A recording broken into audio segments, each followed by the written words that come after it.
everyone, welcome back to my channel. I'm just doing an update video today to let you know what happened recently when I spoke to the psychologist.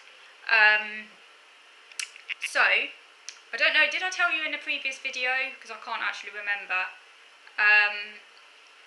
that as a consequence of my PALS complaint about mental health services, that's Patient Advice Liaison Service, I was put in contact with the manager of the clinic, who then put me in contact with a psychologist. Yes, in my previous video, that's when I was talking about their comment, and then I started to that upset me, and then I was talking about that fallacy. Can't remember what it's called now. Relative privation fallacy. So yeah, check out my videos. Haven't seen that. That's when I talk about my issue with that. So yeah, the manager at the clinic put me in contact with a psychologist, and I spoke to them earlier this week. I have basically come up against a brick wall with mental health services. You know, the door is firmly shut in my face. Basically, there's not much more I can do. Really, just going around in circles.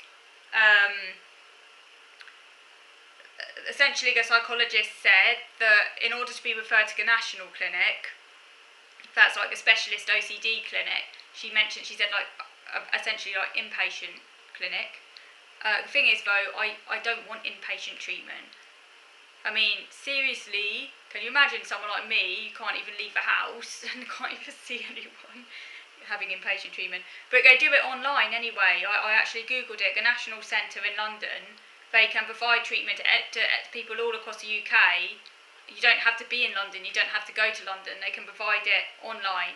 So what she was saying about inpatient was a bit weird, and I really should have challenged that, but basically I hadn't taken notes or anything, this was completely off the cuff. So I forgot to mention certain things. But she basically said that the criteria for the the criteria for being referred to the national service is very, very strict. And one of the criteria is that the person has to take medication. And I explained why medication isn't suitable for me, and why I've never taken medication and I don't want to take medication. She understood, but she sort of understood, but then I also felt a bit gaslit as well, because when I said like I can't tolerate medication, she said, well, you don't know that, and she kept on kind of like questioning things I was saying in this very kind of CBT sort of rationalistic sort of way, which I just found very irritating. That's part of the reason why I don't really get on with CBT. Like challenging things I was saying like all the time is Socratic questioning. It's like pissing me off. It was like I should have done a bit of my own Socratic questioning in response, but again, like I said, I hadn't prepared, so I didn't really have an adequate response. But yeah, so she was saying like, well, you don't know that, and obviously like yeah, technically I suppose you could say, I mean, obviously I haven't tried psychiatric medication, so I don't know exactly how it will affect me. But I said to her, I don't think it will make me leave the house, and she was like, well, you don't know that. She kept like questioning it. And what else? She said that, oh god. You see, I don't take notes for these videos. I haven't taken notes for these videos today. Yes, probably I should have done. I'm not very good at speaking off the cuff. My thoughts get all clogged up and I can't think what I'm saying and I lose what I'm saying. So, it's probably an ADHD thing. I just lose what I'm saying mid-sentence when I don't take notes. Oh, it's annoying, man. What was I even saying? Yeah, I guess why I should have taken notes. So I just decided to do this video just randomly. So I haven't actually taken any notes. God, I hate it. My mind's just suddenly gone blank. Yeah, no, so sorry, what I'm saying is that, oh yeah, she said that that's it. What I was saying is, she said that there are some exceptional cases where they might accept someone who doesn't take medication. Like, for example, if they can't swallow a pill, something like that. Like, if they can't swallow a pill, or like they have like real side effects, and she said because you haven't taken the medication, like you don't know that, so you're not obviously in that group, sort of thing. The fact is, by the way, I can't swallow pills because I have severe phobia over swallowing pills.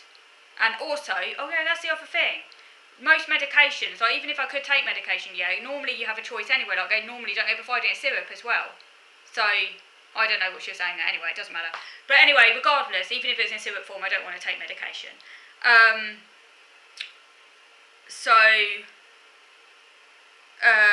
Or injections, but again I'm housebound, so that'd be difficult. But anyway, I don't want to take medication anyway. And she was like saying, almost, it was like saying it's a preference, so it doesn't come under the can't tolerate them sort of thing. But actually, when you think about it, I can't tolerate them because it's my autism and health anxiety and all these things that are all combined, in sort of one intersectional mess. It's all one condition at the end of the day, is how I experience it. Ultimately, however you want to explain it, OCD, autism, whatever, the fact is, I have a real issue around taking psychiatric medication. And that should be respected, and it shouldn't be used to deny me specialist treatment, in my mind. But anyway, her mind was closed.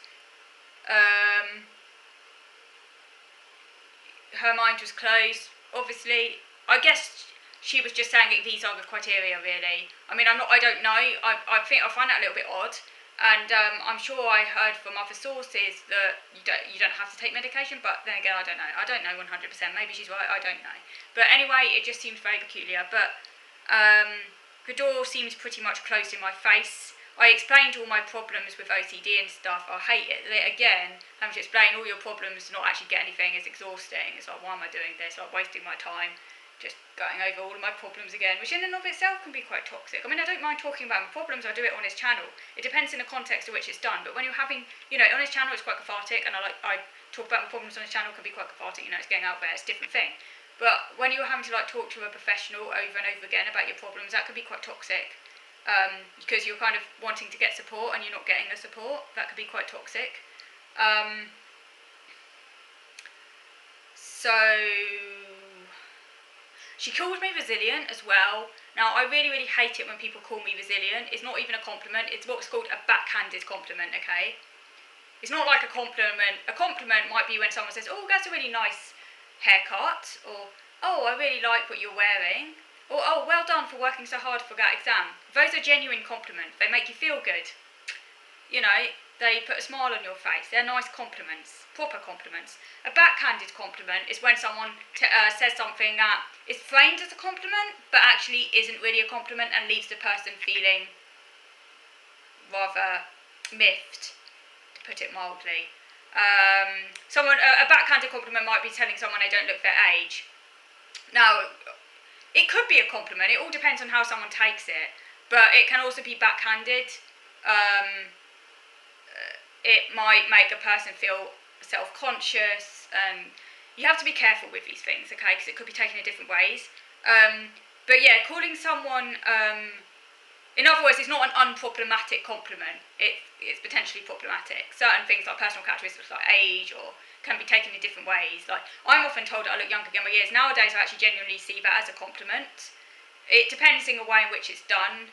And I think sometimes, a lot of times, people say they're actually genuinely trying to be complimentary. Most people like looking younger than their years. And now I actually do see it as a compliment. I quite like looking younger than my years, When you get to a certain age, it actually is a compliment. When I was younger, though, it wasn't a compliment. Then I absolutely hated it, because when you're like a teenager, when I was like about 18 and very self-conscious, being told I looked about 12 was really not nice. So, you know what I mean. Anyway, nowadays I'm often told I look about 25, and I actually really like that. It's quite nice. But again, it does depend on how it's said. If someone's doing it to make me feel, I look quite youthful and in that sort of sense. But it can also sometimes be backhanded if it's said in a way where people are trying to invalidate me, like thinking not taking me seriously because of how I look.